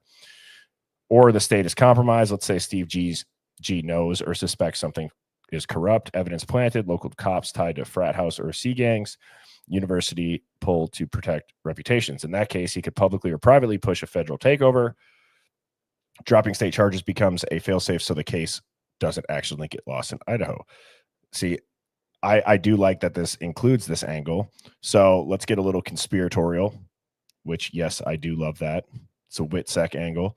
If one of the surviving roommates or a peripheral player was part of a federal undercover operation, maybe against drugs, hazing, or trafficking, then the feds may want to scrub the state level noise to keep control of the narrative. They can't risk discovery of sealed ops or agents. So they drop the local case, refile it federally.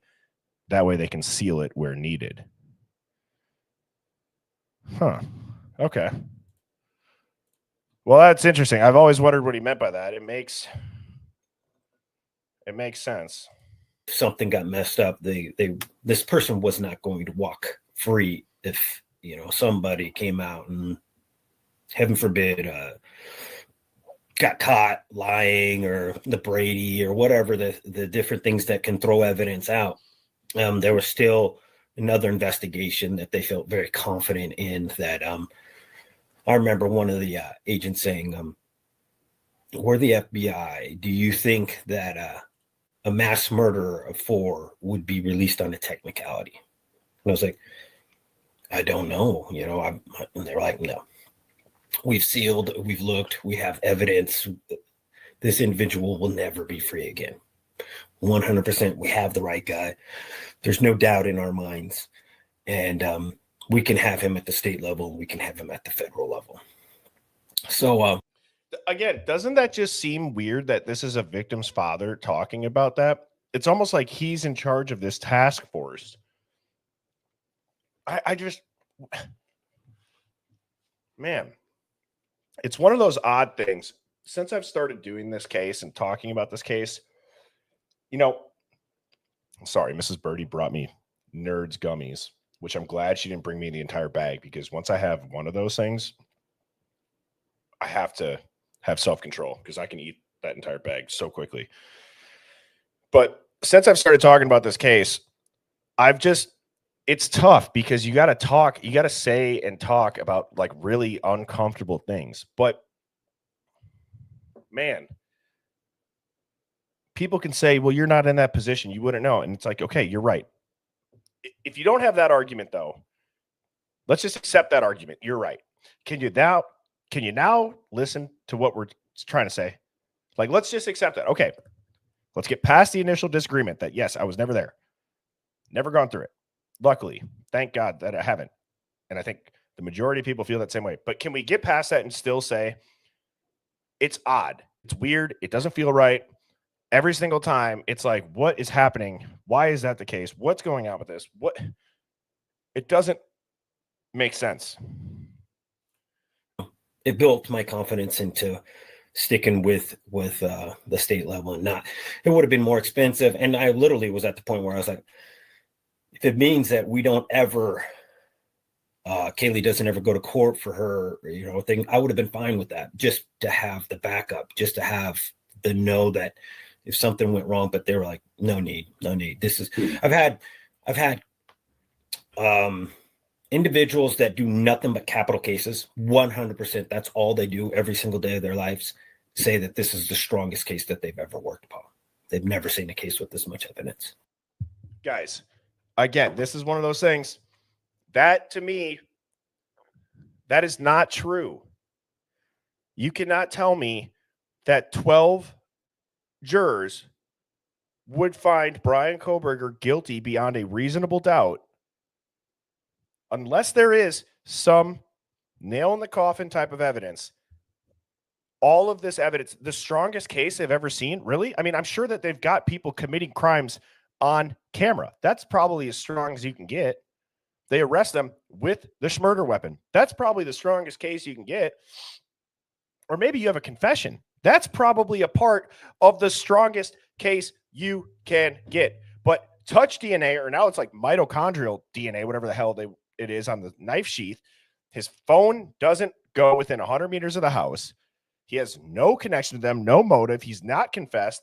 The defense is putting forward alternate suspects.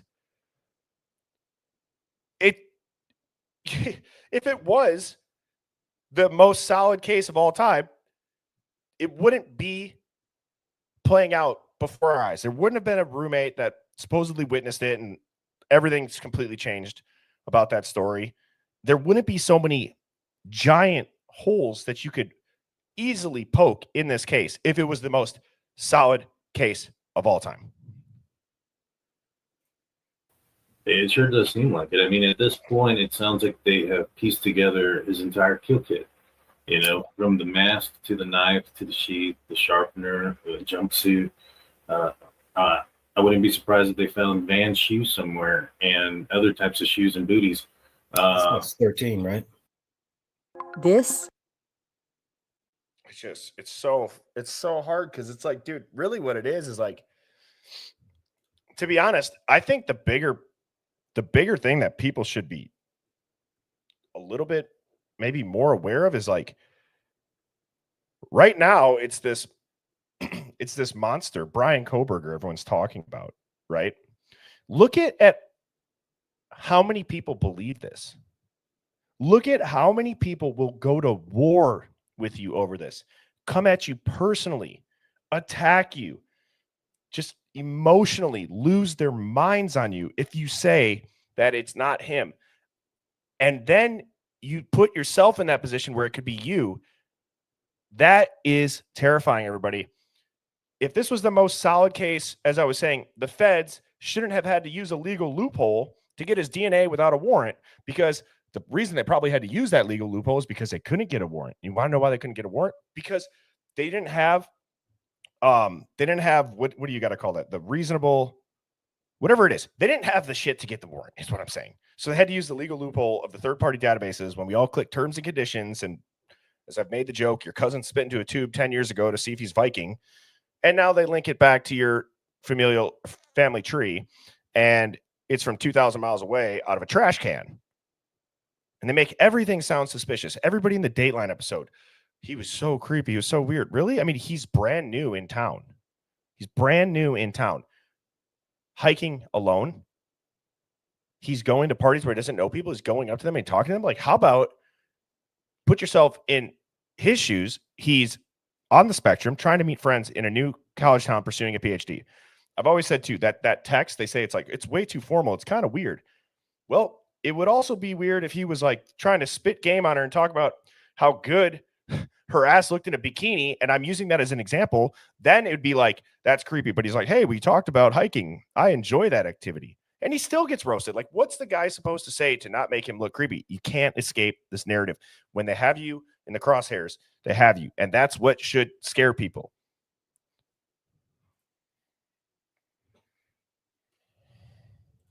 As well, I thought that was interesting. As far as the purchase goes, to me, if he did use a gift card, that just shows that he was trying to hide the purchase. And not very well, because he still got it delivered to his house by name.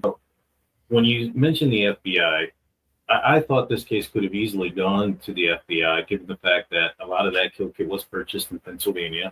He traveled to Washington. If he was doing some following online, one could perceive that some of that following may have been done in Washington. He crossed state lines to go and park at their residence, and for at least on one night for over an hour, between 10 to 4 a.m. Those are all pretty big signs that this could have gone to federal. But they went through the state, and from based on what you're telling me, it sounds like they got a strong case against him. Yeah. One of the reasons that you can make it a federal case is if you conspired. If you're sitting there and you're doing things online, I think I'd have to go back and review the actual provision, but it talks about if you're committing a crime and you're using a computer to do the crime, and that K-bar being ordered there means that he's got premeditation and he started planning it back there and then went and committed it in another state or relocated to another state from the origins of the crime, and then jumped over to Idaho. So I definitely think it could have qualified for a federal case, and I think they would have. I think there was really a close battle, and there was some back and forth on who was going to take this case over, but there was so much evidence that they were like, let's just let them. It is an Idaho thing. Let them have it. And I know one thing that they told me was don't expect the death penalty if it goes federal. Oh, got you. Yeah, that makes a big difference there. Yeah, and I 100% wanted the death penalty. So that was one of the biggest reasons why we kept it where it was. There you go. That makes the biggest difference there for me as well. Kind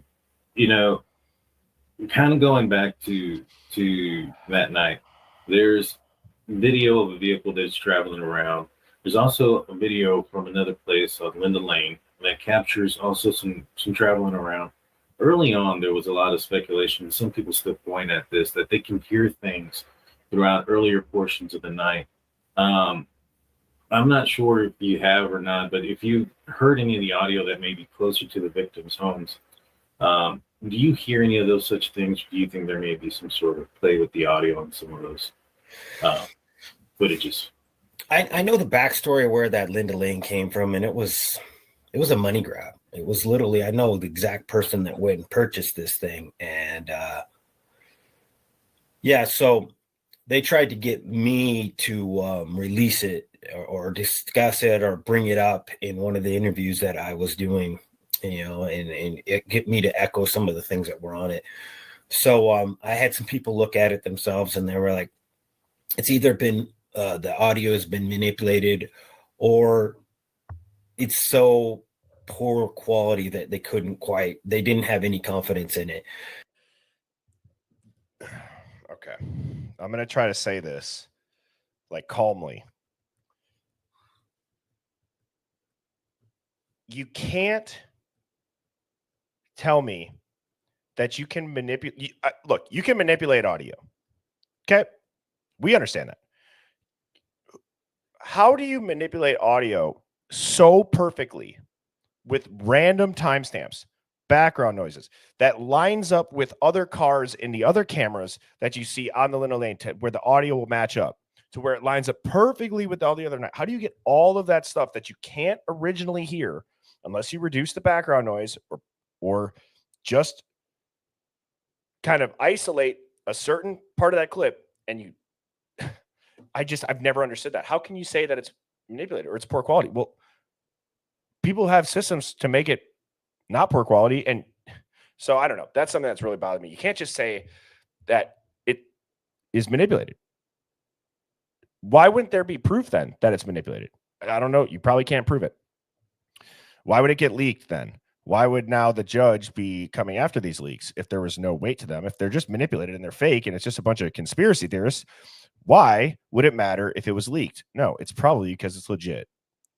And some of the things that are being, the times don't match up to the times that I know my daughter was moving and doing and sending taxes and all these different things. So, and plus we had the 1112, I think that is the other surveillance that basically we could hear a lot clearer during the exact same times. So anyone who thinks that they're breaking a case over these cameras and whatever they're hearing, it's kind of naive. It's naive to think that you heard something and everybody's going to throw this investigation off and not and you know overlook something that you found is so amazing. You know, this true crime stuff is it's an eye opener. You know, it sucks to have your daughter's murder be like some form of somebody's like entertainment. You know, and they like to go out there and stir up their followers and make you know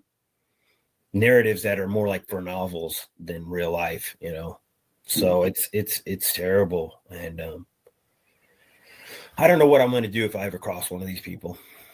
Yeah, I've thought to myself, do I just go to jail? What the? And you know, do I just but it's going to be hard. It's going to be hard, you know. Yeah. And that's not most of them. There's only a few that are like that. I mean, most people are trying to be honest and like you are and you have been. And it does, and I don't even expect you to always be right. You know, we haven't been right every time either. So, was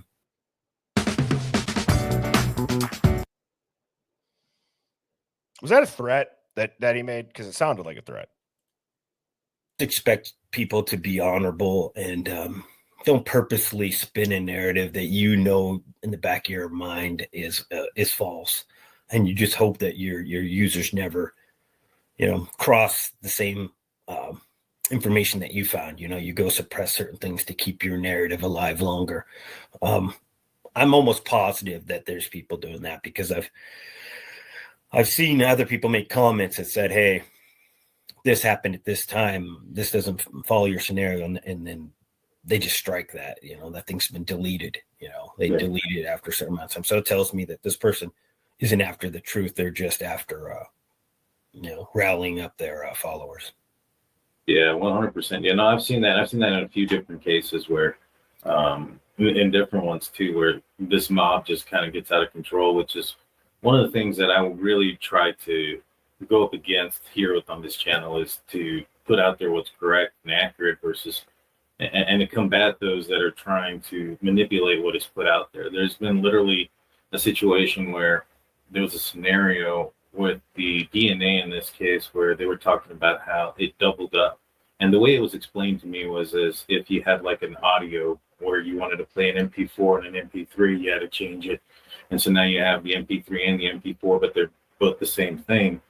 And yet, on these pro-burger channels, they just hear that it doubled it, that they hit the pause button. They don't go into the explanation of why it is. I will go into the explanation right now. Why would it double in size? Well, it's because they use the same mechanism. If you guys remember back during the vid when they did the PCR testing, they take a snippet of DNA and they spin it and it exasperates the particles in it until it can get a reading on it. And when DNA comes back with no chain of custody in a Supreme Court case where a man's life's on the line, And the defense attorney for the defendant, who is again supposed to be innocent until proven guilty, asks what happened after it left the lab and before it got to the FBI, or vice versa, however that order went. Where's the chain of custody? Who worked on it? Who touched it? Why is it doubled in size? Well, probably because it was manipulated.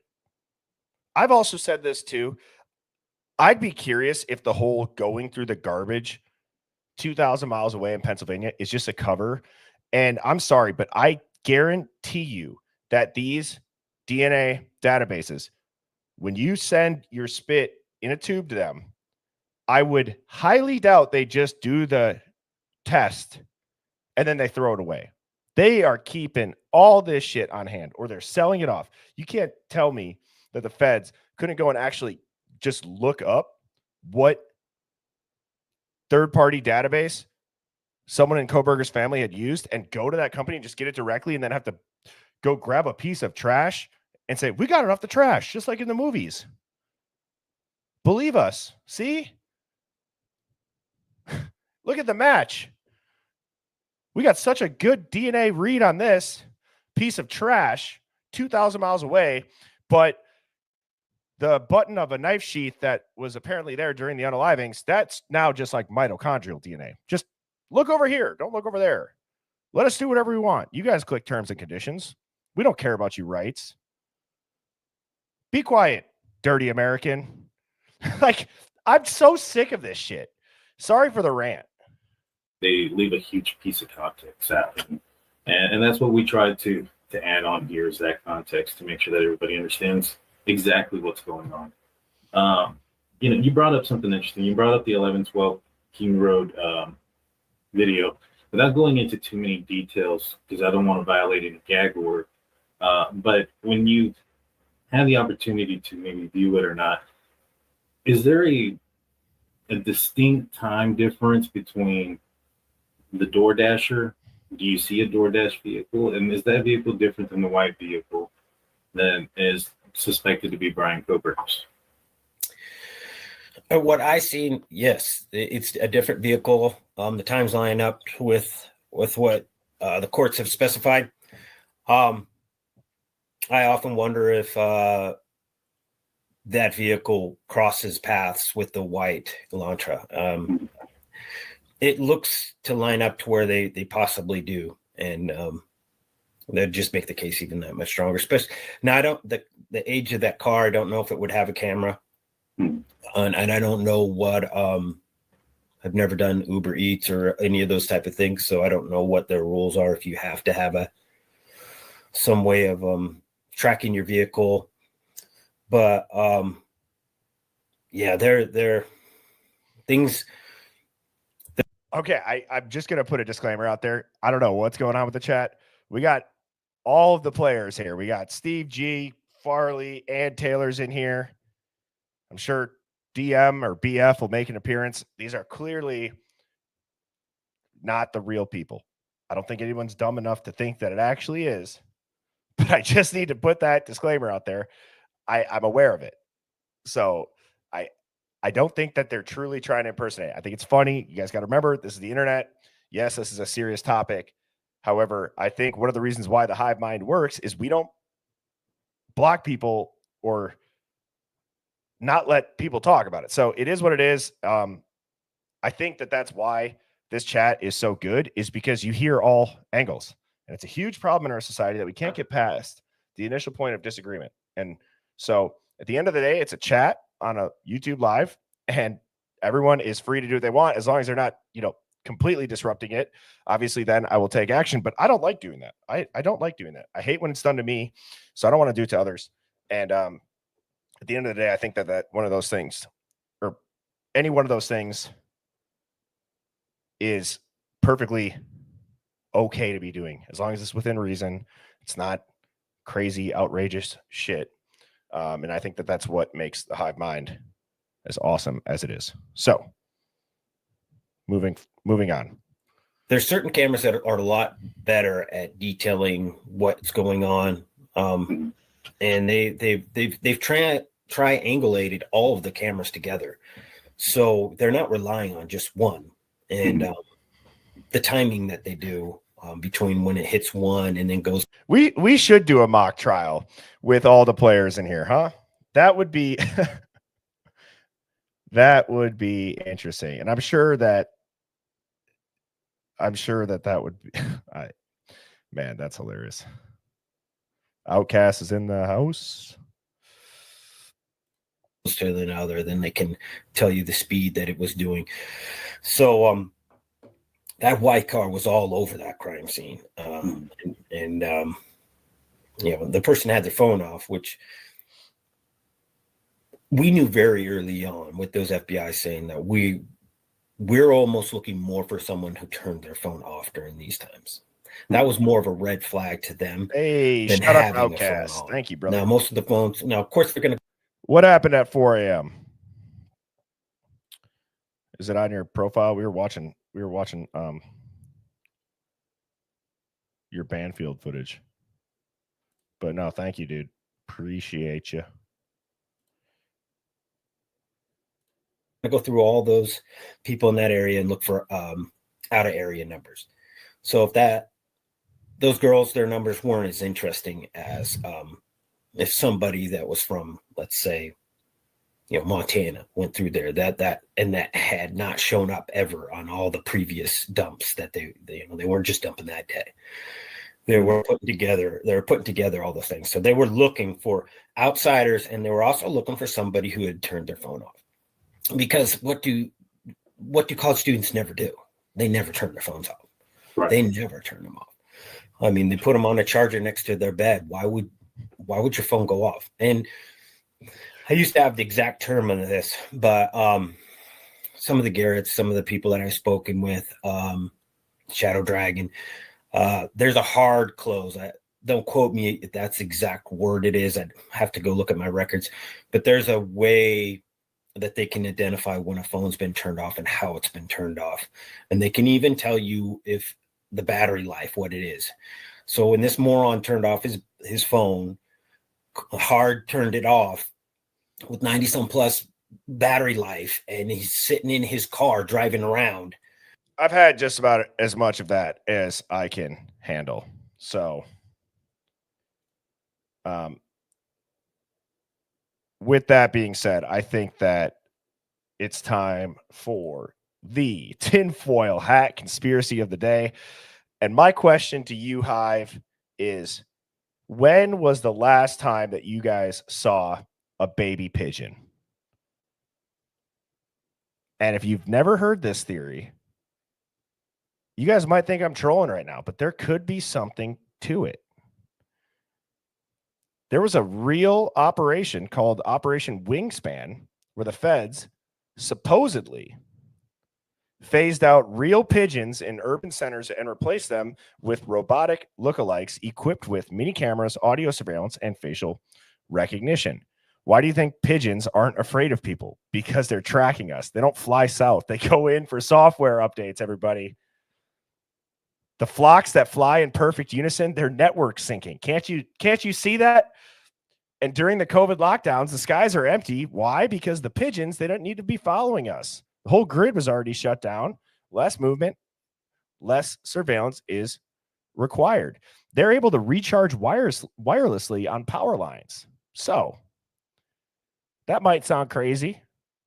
I wouldn't put it past the government that loves and cares about us so much and would never, ever, ever here in America ever overstep our American rights and track us through fake birds. But with that being said, I hope everybody enjoyed this stream. I'm going to be back on TikTok, 7 p.m. Central. It's Birdie. It's the same handle.